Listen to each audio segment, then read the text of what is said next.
On December 9th, 1983, after all the drama, Scarface opened nationwide in 996 theaters. And the response was far from inspiring. It's got Al Pacino, it's got this classy pedigree, and then it just kind of flops. This is not exactly the typical Christmas movie. There's a tradition for Christmas, and it usually doesn't consist of, blood, guts, and mayhem. There's tremendous expectations for it.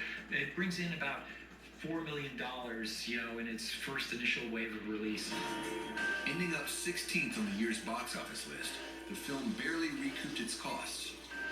The box office level, Scarface never made a dime. The guys in my distribution company just beat the hell out of me for the underperformance of the movie. I was expecting that the sheer controversy would generate bigger grosses, and that just didn't happen.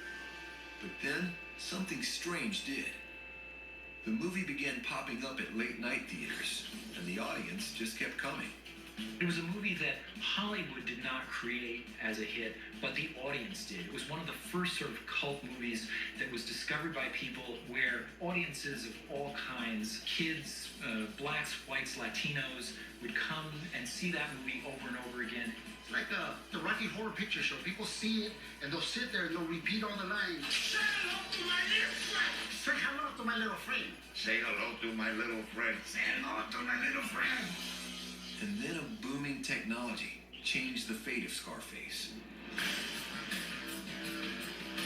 A new audience discovered the film on videotape who perhaps ignored it at the theaters, and over time it made the film into a phenomenon almost exclusively because of its run on videotape. The tapes started disappearing off the shelves. People would record tapes and pass them around, sort of like video word of mouth, This thing sold hundreds of thousands of VHS units, boom, and then continued to sell.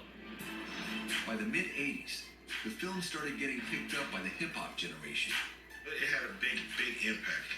What it is to be a hip-hop artist is to want to be a boss. And Tony Montana, love him or hate him, he was a boss. Bottom line. It's a movie about rags to riches. It's a movie about going from nowhere to somewhere. The American dream wasn't intended for us. So we took Tony Montana and made that into our version of the American dream. Hip-hop songs and videos were soon packed with Scarface references. Scarface became this touchstone for gangster culture. Every rapper in the world has their Scarface posters inside their house. 50 Cent posed for the cover of Vibe in an exact reproduction of the Scarface poster. I did a Mariah Carey video, Heartbreaker, and Jay-Z was in the jacuzzi playing, of course, Tony Montana, and Mariah was playing Michelle Pfeiffer's role. Snoop Dogg saying that he'd seen the movie hundreds of times, and he's saying that, he watches the movie, once a week. It's so common throughout hip-hop that you almost can't be a rapper without at some point having paid proper respects to the altar of Scarface. Scarface became a kind of guidebook to ghetto life. Tony Montana becomes this kind of very odd moral compass for what he represented. You had to be loyal, you had to be hard, you had to be somebody who didn't betray your friends. Oliver Stone's lines became the law of the street, not just catchphrases, rules to live by. Who put this thing together? Me! Who do I trust?